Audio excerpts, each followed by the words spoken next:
Students, आज हम start करने जा रहे हैं फार्माकोलॉजी के टॉपिक को, जो कि हमारे पास एंटी एंजाइनल ड्रग्स। आज हम एंजाइनल ड्रग्स पढ़ेंगे कि जब एंजाइना अकर होता है तो उसमें कौन कौन से ड्रग्स दी जाती हैं, आया प्रोफाइलैक्सिस के लिए कौन कौन सी ड्रग्स दी जाती हैं या फिर ट्रीटमेंट के लिए कौन कौन सी ड्रग्स दी जाती है। तो यू नो दैट की सीरीज चल रहा है हमारा pharmacology 2 fourth semester BSN generic वालों के लिए, जिसका यूनिट नंबर है हमारे पास 5 पार्ट हमारे पास जो है हमारा वो है anti anginal drugs. So before this you must to know about that कि व्हाट इज एंजाइना। पहले तो हमें ये पता होना चाहिए कि आया ये एंजाइना क्या है, फिर उसके बाद हम अपने ड्रग्स के ऊपर आएंगे जो ड्रग्स दी जाती हैं उस एंजाइना को मतलब प्रिवेंट करने के लिए या फिर उसकी ट्रीटमेंट के लिए। सो रिस्पेक्टेड स्टूडेंट्स, दरअसल एंजाइना जो है वो है उसको हम कहते हैं चेस्ट पेन, यानी कि चेस्ट पेन जब छाती में दर्द होता है तो उस वक्त उस सूरत हाल को कहते हैं angina.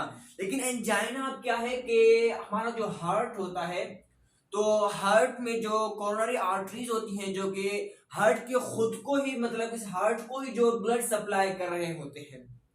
Have you got it respected students? So क्या होता है कि उन कोरोनरी आर्टरीज में बसा औकात क्या होता है कि स्पाज्म हो जाती है या तो फिर उसमें क्या हो जाती है किसी चीज की प्लेक की या थ्रोम्बस की फॉर्मेशन होती है, जिसकी वजह से ये जो हार्ट है इसके मसल्स को ब्लड सप्लाई सही तरीके से नहीं होता। तो जो जब ब्लड सप्लाई हार्ट को नहीं होता तो ऑब्वियसली ऑक्सीजन की सप्लाई भी क्या हो जाती है, डिप्रेस हो जाती है, यानी हार्ट को ऑक्सीजन सही तरीके से नहीं मिलता, जिसकी वजह से हार्ट में जो है फिर बॉडी में चेस्ट पेन काज हो जाता है, जिसको हम कहते हैं एंजाइना। क्या होता है रिस्पेक्टेड स्टूडेंट्स, ये जो आपको हार्ट नजर आ रहा होता है क्या होता है कि इस हार्ट को जो है हमारे पास जो कोरोनरी आर्टरीज जो है वो ब्लड सप्लाई कर रहे होते हैं। ठीक है स्टूडेंट्स, तो क्या होता है कि इन आर्टरीज में क्या होता है कि किसी न किसी चीज की रुकावट आ जाती है, ठीक है, तो उस रुकावट की वजह से फिर क्या होता है कि ब्लड सप्लाई इस हार्ट की मसल्स को, हार्ट की खुद की मसल्स को सप्लाई नहीं हो रहा होता, जिसमें ऑक्सीजन की जो हार्ट को कमी हो जाती है, ठीक है, जिसकी वजह से फिर चेस्ट पेन होता है, जिसको कहते हैं एंजाइना। फिर फर्दर एंजाइना के 3 टाइप्स हैं, stable angina, unstable angina and the variant angina. ठीक है students, stable, unstable, third one is variant angina. अब हम देखेंगे कि स्टेबल एंजाइना में ऐसा क्या होता है जिसकी वजह से चेस्ट पेन होता है। तो स्टेबल एंजाइना में होता यूं है कि जो कोरोनरी आर्टरीज होती हैं, ये आर्टरी हमने उठाई है, तो आर्टरीज में क्या होता है कि एथेरोस्क्लेरोसिस हो जाती है। क्या हो जाती है डियर स्टूडेंट्स? आर्टरीज में क्या हो जाती है, ये जो प्लेक बन गया है ये देखिए दोनों साइडों से, जिसको कहते हैं एथेरोस्क्लेरोसिस। ठीक है, इस एथेरोस्क्लेरोसिस की क्या होता है कि ब्लड की फ्लो बॉडी में क्या हो जाती है, कम हो जाती है। अगर ये नहीं होता तो ब्लड स्मूथली जा रहा होता बॉडी में, जब ये चीज इस चीज की फॉर्मेशन होती है तो ब्लड जो है हार्ट को सही तरीके से सप्लाई नहीं हो रहा होता, जिसकी वजह से क्या होता है कि ऑक्सीजन की इनसफिशिएंसी हो जाती है हार्ट को। ऑब्वियसली हार्ट को भी ऑक्सीजन चाहिए होता है, बॉडी का पार्ट है, काम करने के लिए, एनर्जी चाहिए के लिए, उसको भी एटीपी चाहिए कि वर्क करने के लिए, ठीक है, तो क्या होता है कि उसको भी चाहिए होती है, जिसकी वजह से होता यूं है कि फिर ब्लड सप्लाई सही तरीके से नहीं होता, जिसकी वजह से फिर वो एंजाइना काज होता है, जिसको हम कहते हैं एथेरोस्क्लेरोसिस, जिसकी वजह से होता है वो कहते हैं स्टेबल एंजाइना। क्या रिस्पेक्टेड स्टूडेंट्स? स्टेबल एंजाइना ये है हमारे पास स्टेबल एंजाइना, इसमें हमारे पास एथेरोस्क्लेरोसिस होती है। ठीक है, दूसरा जो टाइप है एंजाइना का वो है अनस्टेबल एंजाइना। क्या रिस्पेक्टेड स्टूडेंट्स? Unstable angina. अच्छा, अनस्टेबल एंजाइना में क्या होता है कि अनस्टेबल एंजाइना में फिर थ्रोम्बस फॉर्मेशन हो जाती है। क्या होती है रिस्पेक्टेड स्टूडेंट्स? थ्रोम्बस की फॉर्मेशन। ये जो आपको ब्लैक नजर आ रहा होगा, ठीक है, ये आकर यू बन जाती है आर्टरीज में, कोरोनरी आर्टरीज में, ठीक है, ये भी जो है ब्लड की सप्लाई को कम कर रहा है। ठीक है, अगर ये नहीं होता, ब्लड स्मूथली जो है सप्लाई हो रहा होता हार्ट को, तो जब ये अक्कर होगा तो जिसकी वजह से ब्लड की फ्लो क्या होगी, सप्लाई ब्लड की हार्ट को कम होगी, जिसकी वजह से ऑक्सीजन की कमी जो है हार्ट को जाएगी। तो उस सूरत में भी एंजाइना को जिसको हम कहते हैं अनस्टेबल एंजाइना। तीसरा जो हमारे पास एंजाइना का टाइप है वो है हमारे पास वेरिएंट एंजाइना। ठीक है, क्या? Variant angina. वेरिएंट एंजाइना में क्या होता है कि आर्टरीज जो है वो स्पाज्म हो जाती है। क्या हो जाती है? स्पाज्म हो जाती है। ये आर्टरी आपको नजर आ रहा होगा, देखें यहां से भी ये अंदर चला गया, यहां से भी अंदर चला गया, यानी स्पाज्म हो गई है आर्टरी की। तो इसमें भी ब्लड की फ्लो जो है वो कम हो जाती है। तो इन चीजों को ट्रीट करने के लिए हम कुछ ड्रग्स देते हैं। फिर वो ड्रग्स क्या करते हैं, इन चीजों को, ये जो थ्रोम्बस फॉर्मेशन है इसको जो डायरेक्ट कर देती है। ठीक है, ये फिर थोड़ा खुल जाता है वेन, जिसकी वजह से ब्लड की सप्लाई हो जाती है। इसी तरह यहाँ पर जो कॉन्ट्रेक्शन हो गई है वेन की, स्पाज्म हो गया है, ये भी खुल जाएगा थोड़ा सा, तो जिसकी वजह से ब्लड की फ्लो सही हो जाएगी, मतलब ब्लड सही तरीके से हार्ट को जा पाएगा, तो हार्ट जो है अपना फंक्शन काम सही कर पाएगा। Have you got it respected students? ठीक है, तो स्टेबल एंजाइना में क्या होता है कि जब हम फिजिकल एक्सरसाइज वगैरह करते हैं तो जिसकी वजह से ब्लड जो है ज्यादा जरूरत पड़ती है, ब्लड टिश्यूज को जब ऑक्सीजन ज्यादा इस्तेमाल कर लेते हैं तो उनको ज्यादा से ज्यादा ब्लड की नीड होती है। जब ज्यादा ब्लड की नीड बॉडी को होती है तो हार्ट के बेचारे के ऊपर क्या होता है कि वर्कलोड ज्यादा पड़ जाता है। जब हार्ट ज्यादा वर्कलोड की वजह से ज्यादा काम कर रहा होता है, ज्यादा ब्लड जो है बॉडी को सप्लाई कर रहा होता है, तो इस हार्ट को भी ऑक्सीजन चाहिए होता है ना। क्या होता है, इस हार्ट को भी ऑक्सीजन चाहिए होता है, ऑब्वियसली इसको धड़कने के लिए, काम करने के लिए ऑक्सीजन की नीड पड़ती है। तो जब ये सूरत हाल होती है कि या थ्रोम्बस की या एथेरोस्क्लेरोसिस की या स्पाज्म होती है जो वो उन आर्टरीज में जो आर्टरीज हार्ट को ब्लड सप्लाई कर रहे होते हैं। ठीक है, तो उसकी वजह से फिर ऑक्सीजन की ब्लड हार्ट को कमी पड़ जाती है, जिसकी वजह से हार्ट फिर अपना काम सही तरीके से नहीं कर पा रहा होता, उसके ऊपर वर्कलोड ज्यादा पड़ जाता है। उस सूरत हाल में फिर चेस्ट पेन होता है, जिसको छाती में फिर दर्द हो रहा होता है इंसान को। ये था हमारे पास एंजाइना और उसके टाइप्स।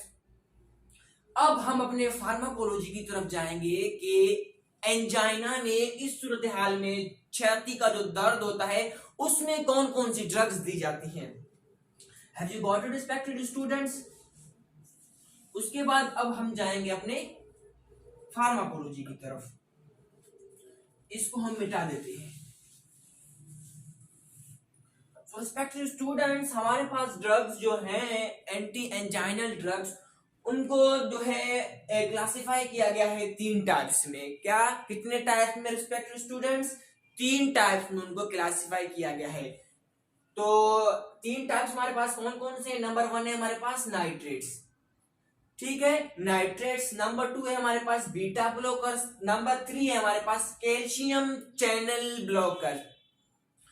सो नाइट्रेट्स जो है हमारे पास वो 2 टाइप्स के होते हैं, either they are short acting या फिर लॉन्ग एक्टिंग। शॉर्ट एक्टिंग है हमारे पास नाइट्रेट्स और दूसरा हमारे पास लॉन्ग एक्टिंग है। अच्छा, नाइट्रेट्स की अगर बात करें तो नाइट्रेट्स जो है वो हमारे पास शॉर्ट एक्टिंग और लॉन्ग एक्टिंग कुछ यूं है, जैसे ही जो है वो हमारे पास जो एंजाइना हो जाता है, अक्यूट एंजाइना, तो उसमें क्या होता है कि शॉर्ट एक्टिंग जो है वो जल्दी दी जाती है। शॉर्ट एक्टिंग जो है वो हम सब लिंगुअल देते हैं पेशेंट को ताकि उसकी एब्जॉर्प्शन जल्दी से जल्दी हो। ठीक है, ये यानी कि हम शॉर्ट एक्टिंग जो है वो ट्रीटमेंट के लिए दे जाते हैं। जैसे ही अक्यूट एंजाइना होता है तो उसी वक्त पेशेंट को कहते हैं कि भाई आप जो है ड्रग जो है, इन ड्रग्स में से जो है वो अपनी सब लिंगुअल जुबान के नीचे रख दे, जिसकी वजह से फिर आपका चेस्ट का जो पेन है वो कम हो जाएगा। तो दूसरा जो हम लॉन्ग एक्टिंग में हमारे पास ड्रग्स हैं वो हम देते हैं किसके लिए? प्रोफाइलैक्सिस के लिए। और दूसरा जो बीटा ब्लॉकर्स हैं ये भी हम देते हैं एंजाइना में। ठीक है, बीटा ब्लॉकर्स के ऊपर भी हम आएंगे और कैल्शियम चैनल ब्लॉकर्स के ऊपर भी हम आएंगे कि ये अपना काम किस तरह करते हैं। तो अब जो है हम नाइट्रेट्स को पढ़ेंगे कि नाइट्रेट्स क्या काम करते हैं। सो रिस्पेक्टेड स्टूडेंट्स, नाइट्रेट्स जो है वो 2 टाइप्स में तकसीम किए गए हैं, शॉर्ट एक्टिंग में, लॉन्ग एक्टिंग में। शॉर्ट एक्टिंग में हमारे पास कौन कौन से ड्रग्स है? नाइट्रोग्लाइसरीन, दूसरा हमारे पास एमाइलाइड नाइट्राइट। अच्छा, ये जो नाइट्रोग्लाइसिन और अमाइल नाइट्रेट ये जो ड्रग्स है शॉर्ट एक्टिंग में, ये हम सबलिंगुअल जो देते हैं, ये देते हैं हम ट्रीटमेंट के लिए। ठीक है, ये किस लिए हम देते हैं पेशेंट को? ट्रीटमेंट के लिए। तो अब हम मैकेनिज्म ऑफ द एक्शन पढ़ेंगे कि शॉर्ट एक्टिंग का और लॉन्ग एक्टिंग का, इन दोनों का नाइट्रेट्स को मिलाकर के मैकेनिज्म ऑफ द एक्शन पढ़ेंगे। तो लॉन्ग एक्टिंग में हमारे पास ड्रग्स हमारे पास कौन कौन से? आइसोसोर्बाइड डाइनाइट्रेट, और दूसरा हमारे पास कौन सा है? पेंटाथाइराइटोल और टेट्रानाइट्रेट। ये जो ड्रग्स हैं हमारे पास लॉन्ग एक्टिंग में, जो कि हम प्रोफाइलैक्सिस के लिए देते हैं। सो रिस्पेक्टेड स्टूडेंट्स, अब हम अपने नाइट्रेट्स की मैकेनिज्म ऑफ द एक्शन के ऊपर आएंगे कि नाइट्रेट्स जो है बॉडी में किस तरह से जाकर के अपना मैकेनिज्म ऑफ द एक्शन दिखाएंगे। सो नाइट्रेट्स जो हम बॉडी में इंजेक्ट करते हैं, मतलब एडमिनिस्ट्रेट करते हैं, जब एडमिनिस्ट्रेशन के बाद नाइट्रेट्स जो है वो जाते हैं ब्लड वेजल्स के ऊपर। कहाँ जाते हैं? ब्लड वेजल्स के ऊपर। बहुत मिनिमम जो है वो जाते हैं आर्टरीज के ऊपर। जब ब्लड वेजल्स के ऊपर जाते हैं तो वहां पर वो अपना काम सरंजाम देते हैं। पहले तो हमें यह पता होना चाहिए कि ब्लड वेजल का जो एनाटॉमी है, ब्लड वेजल के 3 लेयर्स होते हैं। कौन कौन से लेयर्स? आउटर मोस्ट लेयर जो है उसको ब्लड वेजल को उसको कहते हैं हम एक्सटर्ना। क्या कहते हैं रिस्पेक्टेड स्टूडेंट्स? आउटर मोस्ट जो लेयर होता है ब्लड वेजल का उसको कहते हैं एक्सटर्ना। उससे बीच वाला जो लेयर है उसको हम कहते हैं मीडिया, और मोस्ट जो इनर दफा अंदर वाला जो पार्ट लेयर है उसको कहते हैं इंटीमा। सो नाइट्रेट्स जो है जब ब्लड में आ जाती है, बॉडी में इंटर हो जाती है, तो फिर वो ब्लड वेजल्स के पास जाती है। ब्लड वेजल्स की कौन से लेयर के पास? ये बीच वाले लेयर के पास, जिसको कहते हैं मीडिया। ठीक है, क्या होगा? जब जैसे ही नाइट्रेट बॉडी में इंटर होगा, ब्लड स्ट्रीम में नाइट्रेट यहां पर आएगा, घूमने लगेगा, तो यहां से नाइट्रेट आएगा मीडिया के पास। किसके पास रिस्पेक्टेड स्टूडेंट्स? ये जो बीच वाला जो लेयर है मीडिया, इसके पास आएगा। ठीक है, इसके पास आकर क्या करेगा? ये चीज जो है हम इस खूबसूरत से छोटे से डायग्राम में देखेंगे कि नाइट्रेट जो है वो क्या करेगा ब्लड वेजल में आकर के। सो नाइट्रेट ब्लड वेजल में दरअसल क्या करेगा?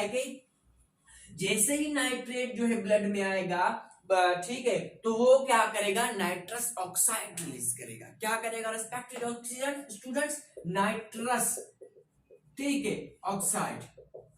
ठीक है, ये रहा हमारे पास नाइट्रस ऑक्साइड। ये जो खूबसूरत सा स्ट्रक्चर नजर आ रहा होगा आपको, ये जो है हमारे पास लेयर है। कौन सा लेयर डियर स्टूडेंट्स? मीडिया। क्यों मीडिया? वो इसलिए कि मैंने कहा नाइट्रेट जो है वो नाइट्रस ऑक्साइड रिलीज करते हैं, जो कि जाकर के एंट्री मारता है मीडिया में। तो मीडिया को हमने यहाँ पर खुल करके खूबसूरत से स्ट्रक्चर में बयान कर दिया। तो नाइट्रस ऑक्साइड जैसे ही मीडिया में एंट्री मारेगा, तो एंट्री मारने के बाद नाइट्रस ऑक्साइड जो है वहां पर जीटीपी पड़ा होगा, उस जीटीपी को कन्वर्ट करेगा साइक्लिक जीएमपी में। किसमें respected students? Nitrous oxide convert कर देगा जीटीपी को साइक्लिक जीएमपी में। इस चीज में साइक्लिक जीएमपी में फिर फर्दर साइक्लिक जीएमपी क्या करेगा? जब साइक्लिक जीएमपी की जो मिकदार बॉडी में ब्लड मीडिया में ब्लड वेन में जब बढ़ जाएगा, वेन में साइक्लिक जीएमपी बढ़ने के बाद उसका नंबरिंग, फिर वो जा करके ब्लड में कैल्शियम जो चैनल होता है मीडिया का, लेयर का जो है वेन का, ठीक है, उस चैनल को जाकर के कर देगा ब्लॉक। किसको? कैल्शियम के चैनल को। ये जो छोटा सा नजर आ रहा होगा कोई चैनल, ये है हमारे पास कैल्शियम चैनल। इस चैनल को साइक्लिक जीएमपी आकर के कर देगा ब्लॉक। जैसे ही ये चैनल ब्लॉक हो जाएगा तो कैल्शियम बॉडी में यानी मीडिया जो वेन है उसमें इंटर नहीं हो पाएगा। ठीक है, जैसे ही ये कैल्शियम चैनल बॉडी में इंटर नहीं हो पाएगा, तो कैल्शियम की एंट्री ना होने की बाद वजह से क्या होगा कि एक्टिन जो मायोसिन जो कैल्शियम की मौजूदगी में आपस में कंबाइन हो रहे थे, मिल रहे थे, उसके बाद वो वेजोकंस्ट्रिक्शन काज करा रहे थे। क्या करा रहे थे respected students? Look at here. जैसे ही कैल्शियम बॉडी में मानी ब्लड वेसल में आ रहा था, तो वो एक्टिन, ठीक है, और मायोसिन इन दोनों को कॉम्बिनेशन करा रहा था, इन दोनों की कॉम्बिनेशन करा रही थी, यानी ये दोनों कंबाइन होकर के वेजोकंस्ट्रिक्शन काज करा रहे थे। ठीक है, तो जब कैल्शियम बॉडी में एंट्री नहीं मारेगा, ब्लड वेजल में, मीडिया में, साइक्लिक जीएफपी उसको ब्लॉक कर देगा, तो उसकी वजह से क्या होगा, एक्टिन मायोसिन की कॉम्बिनेशन नहीं होगी, जिसकी वजह से जो कॉन्ट्रिक्शन होनी थी वो नहीं होगा, तो फिर वेजोडाइलिटेशन होगा। क्या होगा रिस्पेक्टेड स्टूडेंट्स, वेजोडाइलिटेशन। ठीक है, वेन क्या होगा, वेजोडाइलेट होगा, वेन वेजोडाइलेट होगा। जैसे ही वेन वेजोडाइलेट होगा तो सप्लाई, ब्लड की सप्लाई ज्यादा होगी। जब हार्ट में ब्लड की सप्लाई ज्यादा होगी तो हार्ट में की जो नीड थी ऑक्सीजन की वो पूरी होगी। ठीक है, जब ऑक्सीजन की नीड इसको पूरी होगी फिर हार्ट जो है वो अपना काम सही तरीके से काम सरंजाम देगा और वो जो है फिर बॉडी को ब्लड भी सही तरीके से सप्लाई करेगा। For your review in just seconds. अच्छा, क्या कर रहा था कि नाइट्रेट्स क्या कर रहे थे, नाइट्रेट्स हम जैसे ही बॉडी में दे रहे थे तो नाइट्रेट्स आ रहे थे ब्लड वेजल के पास, ब्लड वेजल में फिर वो क्या कर रहा था, नाइट्रेट्स नाइट्रस ऑक्साइड रिलीज कर रहे थे। नाइट्रस ऑक्साइड एंट्री मार रहा था मीडिया में, जैसे ही नाइट्रस ऑक्साइड एंट्री मार रहा था मीडिया में तो वो जीटीपी को कन्वर्ट कर रहा था साइक्लिक जीएमपी में, फिर साइक्लिक जीएमपी कर रहा था कैल्शियम चैनल को ब्लॉक। ठीक है, जब कैल्शियम बॉडी में इंटर नहीं हो रहा था, ये एक्टिन और मायोसिन आपस में नहीं मिल रहे थे, जिसकी वजह से वेजो कॉन्स्ट्रिक्शन नहीं हो रही थी। फिर वो वेजो कॉन्स्ट्रिक्शन नहीं हो रही थी, ऑब्वियसली वेजो डायलिटेशन होना है वेन में, फिर वो क्या हो रहा था, वेजो डायलिटेशन हो रहा था, जिसकी वजह से ब्लड की सप्लाई सही हो रहा था और हार्ट को ब्लड जो है सही तरीके से सप्लाई हो रहा था और हार्ट अपना काम सही तरीके से सरंजाम दे पा रहा था। यह है हमारे पास मैकेनिज्म ऑफ द एक्शन किसके, नाइट्रेट्स के। अब हम चलेंगे किसके ऊपर, बीटा ब्लॉकर्स के ऊपर, कि आया ये बीटा ब्लॉकर्स क्या काम जाकर के बॉडी में करते हैं एंजाइना में, ये अपना किस तरह से काम सरंजाम देते हैं। So respected students, you know that nitrates जो है वो हार्ट के पास नहीं जा रहे थे, वो ब्लड वेसल्स के पास जा रहे थे। ठीक है, बीटा ब्लॉकर्स जो है वो जाएंगे हार्ट के पास। किस तरह से हार्ट के पास जाएंगे, अच्छा इससे पहले मैं माजरत के साथ जो लेक्चर अपलोड किया था हमने drugs what is autonomic nervous system ANS के लिए, उसमें मैंने क्या बताया था कि सिंपैथेटिक नर्व्स और पैरासिम्पैथेटिक में, सिंपैथेटिक में हमारे पास कोलिनर्जिक एंटी कोलिनर्जिक्स थे। ठीक है, पैरासिम्पैथेटिक में हमारे पास थे एड्रिनर्जिक्स एंड एंटी एड्रिनर्जिक्स। अच्छा, एड्रिनर्जिक्स में क्या हो रहा था कि नोर एड्रिनलिन, ठीक है, या नोर एपिनेफ्रिन क्या हो रहा था, एक जोन से रिलीज हो रहा था और वो क्या कर रहा था, अल्फा, ठीक है, और बीटा रिसेप्टर के साथ कंबाइन हो करके अपना काम सरंजाम दे रहा था। वो काम क्या सरंजाम दे रहा था कि पैरासिम्पैथेटिक का, ठीक है, रिलैक्स में नहीं, पैरासिम्पैथेटिक इमरजेंसी में काम आ रहा था। इमरजेंसी में पैरासिम्पैथेटिक में क्या हो रहा था कि हार्ट का जो रेट है वो ज्यादा हो रहा था, हार्ट का रेट क्या हो रहा था, ज्यादा हो रहा था। तो मतलब कहने का ये है कि ये जो रिसेप्टर है बीटा ब्लॉकर्स जो कि नोर एड्रिनलिन को ले रहे थे और हार्ट का जो रेट है उसको बढ़ा रहे थे। ठीक है, तो हम देंगे बीटा ब्लॉकर्स। ये बीटा ब्लॉकर्स जो है आएंगे इस रिसेप्टर को कर देंगे ब्लॉक, बीटा रिसेप्टर को कर देंगे ब्लॉक। जब बीटा रिसेप्टर ब्लॉक होगा तो हार्ट का जो रेट है वो रिदम वेजोकॉन्स्ट्रिक्ट वो कहते हैं हम, क्या होगा, वो नॉर्मल होगा। बीटा ब्लॉकर ड्रग्स हमारे पास कौन कौन से हैं, नंबर 1 एसिब्यूटाटोल, ठीक है, नंबर 2 हमारे पास बीटा जोलोल और इसी तरह इस्मोलोल, एटिनोलोल और मीटोप्रोलोल, लोल लोल यानी लोल ग्रुप। इससे पहले हम लगाएंगे एसिब्यूटालोल, बीटाक्सोलोल, इस्मोलोल, एटिनोलोल एंड मीटोप्रोलोल। ठीक है रिस्पेक्टेड स्टूडेंट्स, ये बीटा ब्लॉकर्स आएंगे हार्ट के पास। मैकेनिज्म ऑफ द एक्शन, अब हम मैकेनिज्म ऑफ द एक्शन पढ़ेंगे बीटा ब्लॉकर्स की कि वो किस तरह से अपना काम सरंजाम दे रहे थे। ये ओवरव्यू था किसका, पिछले एएनएस का। ठीक है, अब हम देखेंगे कि बीटा ब्लॉकर्स जो है वो किस तरह से काम अपना करेंगे। ठीक है respected students, you know that heart के पास बीटा रिसेप्टर्स होते हैं। कौन से रिसेप्टर्स, रिसेप्टर के टाइप्स थे बीटा के, बीटा 1, बीटा 2 और बीटा 3। तो बीटा हार्ट के पास कौन से रिसेप्टर्स हैं, बीटा 1 रिसेप्टर्स। ठीक है। बीटा 1 रिसेप्टर्स का काम क्या होता है कि नॉर एड्रिनल या नॉर एपिनेफ्रिन इसके पास आना, ठीक है, फिर हार्ट की जो रेट है या रिदम फोर्स ऑफ कॉन्ट्रैक्शन है उसको ज्यादा करना, ठीक है। जब हार्ट की रेट बढ़ेगी तो हार्ट के ऊपर वर्कलोड होने की वजह से क्या होगा कि हार्ट का रेट बढ़ेगा, हार्ट ज्यादा कॉन्ट्रैक्ट करने लगेगा, ठीक है। तो बीटा ब्लॉकर जो कि है वो आएगा इस रिसेप्टर के पास, ठीक है, बीटा रिसेप्टर के पास आएगा, इस बीटा रिसेप्टर को कर देगा ब्लॉक, ठीक है। जब बीटा रिसेप्टर ब्लॉक होगा तो हार्ट का रेट जो है, रिदम जो है, फोर्स ऑफ कंट्रैक्शन जो है वो कम होगा। जब ये चीजें कम होंगी तो हार्ट के ऊपर वर्कलोड कम हो जाएगा, हार्ट को फिर ज्यादा ऑक्सीजन की नीड नहीं पड़ेगी, ठीक है। मेरे ख्याल में ये बीटा ब्लॉकर आपको गुड़मुड़ कर रहा होगा, I think so. Expected for your review, एक मिनट में आपकी रिव्यू कराता हूं मैं। लुक एट हियर, हमारे पास ड्रग्स थे एएनएस के, किसके, एएनएस के ड्रग्स थे हमारे पास, ऑटोनोमिक नर्वस सिस्टम के, दो टाइप्स के, कौन कौन से, पैरास, अच्छा एएनएस जो है वो दो टाइप की थी, sympathetic nervous system, parasympathetic nervous system. अच्छा सिंपैथेटिक जो नर्वस सिस्टम था हम इसमें ड्रग्स दे रहे थे कोलिनर्जिक ड्रग्स, ठीक है, कौन कौन से, कोलिनर्जिक एंड एंटी कोलिनर्जिक। इसमें हमारे पास रिलीज हो रहा था नर्वस सिस्टम से, न्यूरॉन से एसिटाइल कोलिन, ठीक है, एसिटाइल कोलिन जाकर के हार्ट की रेट को, रिदम को कर रहा था स्लो डाउन, ठीक है, उन सब चीजों को स्लो कर रहा था, क्यों, रिलैक्स में काम कर रहा था, ठीक है। अगर ये हमें प्रोवाइड हो रहा था वेल एंड गुड है, क्योंकि ये हमें एंजाइना में काम आएगी। उसके बाद हमारे पास पैरासिम्पैथेटिक के ड्रग्स थे। अच्छा पैरासिम्पैथेटिक में क्या हो रहा था कि न्यूरॉन्स कहें या हम एक्सोन कहें, ठीक है, ये क्या रिलीज कर रहे थे, नोर एड्रिनलिन। मैंने ये भी बताया था कि नोर एड्रिनलिन किस तरह से बन रहा था, ठीक है।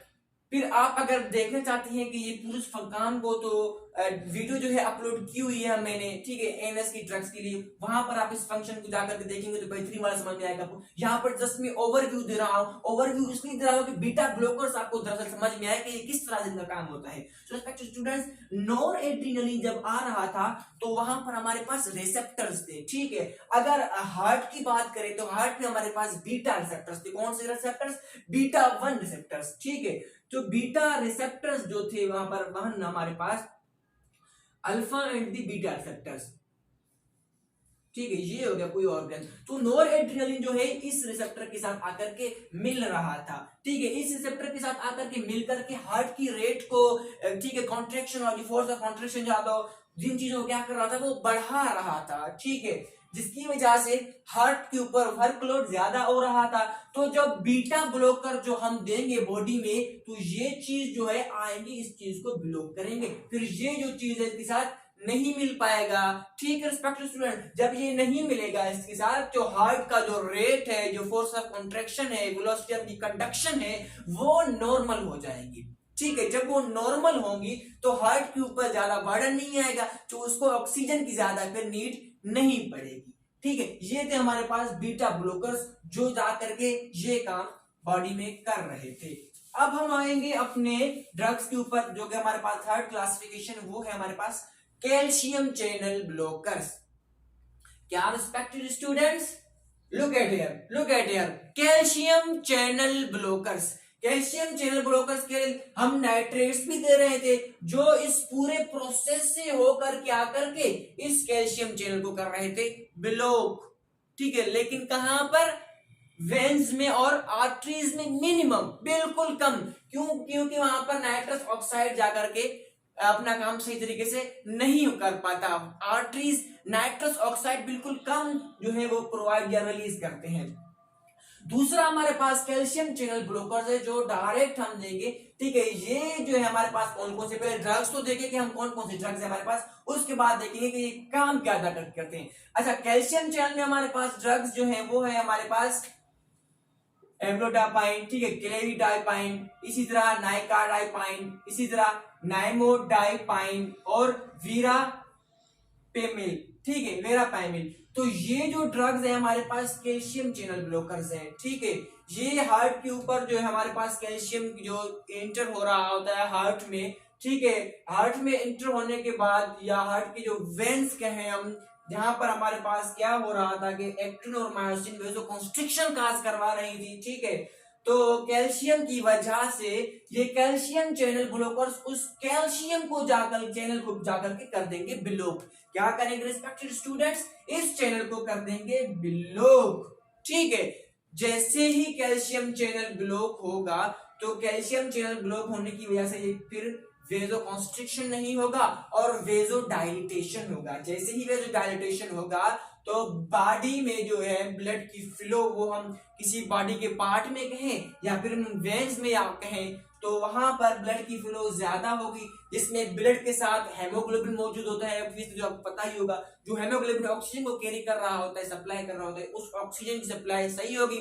क्यों सही होगी? क्योंकि वेजो डायलिटेशन की वजह से। और हम चाहते भी यही है कि ऑक्सीजन की सप्लाई हार्ट को ज्यादा से ज्यादा हो, क्योंकि वहां पर एंजाइना काज हुआ है, आइदर दैट इज स्टेबल या unstable angina. Have you got it respected students? I think light भी चली गई। शुक्र है कि हमारा लेक्चर जो है वो कंप्लीट हो गया। रिस्पेक्टेड स्टूडेंट्स, लेक्चर भी कंप्लीट हो गया और लाइट भी चली गई। अच्छा रिस्पेक्टेड स्टूडेंट्स, ये था हमारे पास जो आज का लेक्चर, वो था anti anginal drugs.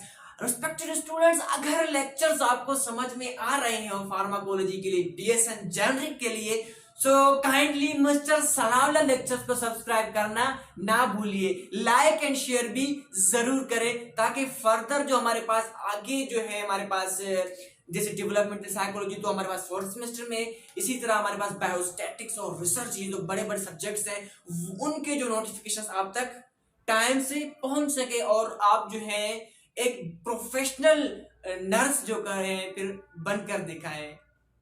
Thank you respected students.